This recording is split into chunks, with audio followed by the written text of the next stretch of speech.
Hey y'all, it's boy Joe. Welcome back to Anomalous Caution Children Cup of Dream. Here we go. Dreamland. That does not look like Dreamland. This is so soft. By drinking something weightless.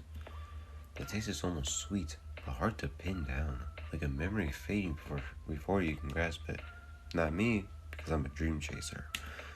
My mind feels light, floating, and everything around me blurs.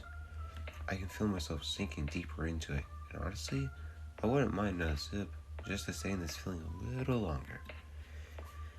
Okay, so it does nothing by itself, but from what I saw, if you combine it with sleep or do another cup of dream, I think it actually does something.